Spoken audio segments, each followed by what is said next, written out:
finding the balance between intention and surrender is the name of the game. Having an intention, a desire, a will, a goal, and then contrarily releasing it, giving up control, allowing, forgetting, releasing. It's such a mindfuck, honestly, but it is the name of the game. And I, along with I think a lot of other people, because of, and not in a victimizing way, just in a realistic way, our culture, our society, right? Not America or not any, just modern day life on this planet. Our attention is so diverted and it's so contrived. Is that even the right word? I don't know. But it's so hijacked by everything. Social media, news, just life on this planet. Just having so much information is so readily available that you can just tap in at any time to any horrible thing that's happening, or any great thing that's happening, or any sexy thing that's happening, or any whatever it is.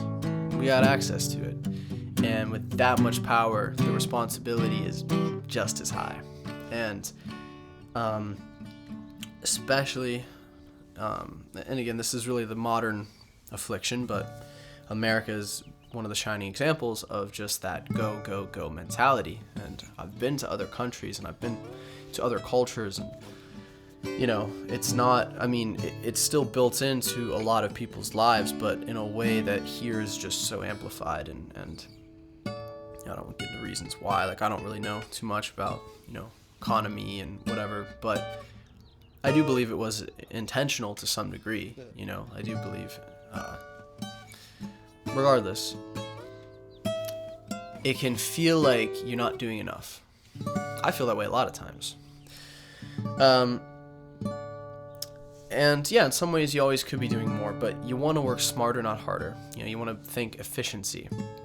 You want to think not always swimming against the current, pun intended.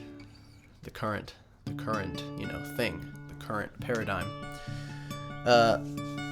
What I've found is really, really finding that balance, finding that in that dance, or that Venn diagram where it connects, where it collides. That was a really shitty Venn diagram. You get what I'm saying?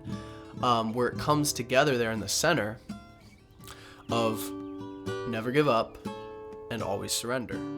And I know that's a yogic, yoga sutra thing. I forget the names of the Sanskrit names, but that's been said many ways by many different people and cultures and spiritual traditions. And it's so damn true, because when it comes to manifesting, right? Whatever that was. When it comes to manifesting, that's such a buzzword. It's such a catchy, and some people cringe at that because it sounds so whatever. We are manifestations. Our life, right? Your future, 10 years from now, 20 years from now, that's a manifestation of all the choices that you make here in the present moment, of how you think, how you act, how you feel, your personality, the way you decide to be victimized or empowered by your environment. That's a manifestation. So yeah, very, it's a very true thing. It's a very real way of putting it. Not just hippy dippy, but anyway, your life, when it comes to manifesting and when it comes to creating, because we are creators, we are co-creators with the infinite source that we are inherently a part of. That dance is focus, attention, actions, right? Narrowing your focus, masculine quality, right? Got something to do, go forward into it, take the right steps, learn the right things, think very logically. And if you just do that, you're not going to survive very long. You're going to kill yourself, metaphorically, and I wouldn't, get what I'm saying. You're going to burn yourself out. You're going to straight into the ground. And when you can have that focus, and then you can start to give it space, right? You do work, and then you say, release the attachment. You breathe life back into it. And I've seen it so many times in my life. It's so funny. It's like when I want things so bad, they just seem so far away, and then as soon as I give up control and I let go of it, it just fucking flows in. And it's happened to me so many times, more times than I can count. And it's so frustrating sometimes. It feels like life is like a cat, like the universe is like a cat, because like you want it to come to you, like, please come here, oh my god, I love you, and the cat's like, fuck off. And then when you finally just freaking forget about the cat and you're just doing something else, he just comes up and rubs against your leg. And life is like that, you know. And if you're trying to start a fire, you get a little spark going, right? A little spark inspiration. You get a little, yeah. And you start putting some kindling, whatever it's called, putting some little sticks and dry leaves and stuff, and then you get the fire, and then you have like the logs, and then if you just keep throwing logs on top of that thing and freaking grass and leaves, it's gonna die out because you're just smushing it, you know, you're just suffocating it. And in life, you build the structure, then you gotta give it space. You gotta breathe some life into it, right? You gotta give it oxygen, and then it can start to build, and then you can start to add more logs. But strategically, you can't just throw a freaking tree on top of it. So that's really what life is like, and I've really been playing with that, and you know, I've seen it so many times, and I'm not saying I'm there. We're never it's never ending, but I'm getting better, and I hope you are too, because the only thing worth doing in this life is having it be more fun, more exciting, easier. And it's not about avoiding hard work. It's about understanding that you're only keeping yourself from really executing or manifesting or creating, you know, that experience, that job, that relationship, if you just have that grind mentality. And a lot of men have that mentality because it's, you know, we're masculine figures, and obviously we all have the elements of masculine and feminine within us, but a lot of men are overly masculine to the point where they just can't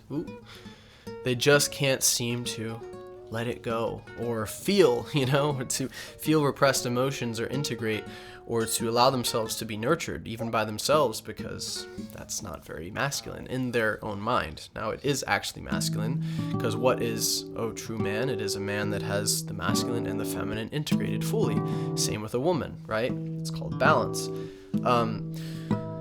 But that I forget what that's called, by the way. There's the yin and the yang, but then there's a third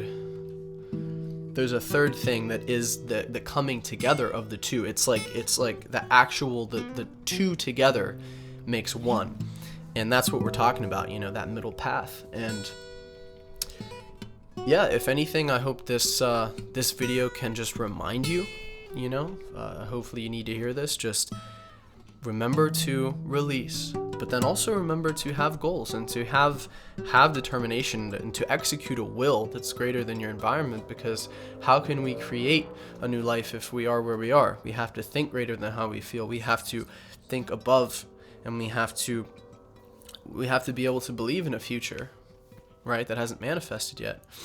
And that's the name of the game, you know? So it's getting smoky in here, lit up like 85 incense.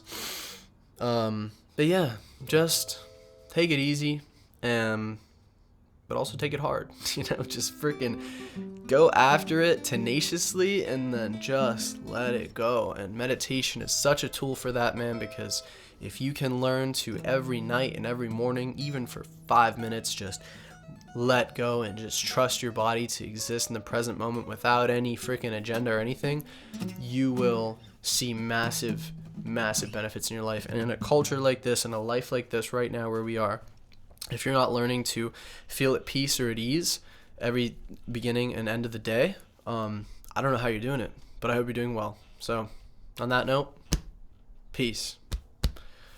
I love you. Take care. And yeah, maybe stick with like 2 incense next time. Yeah. All right. Bye.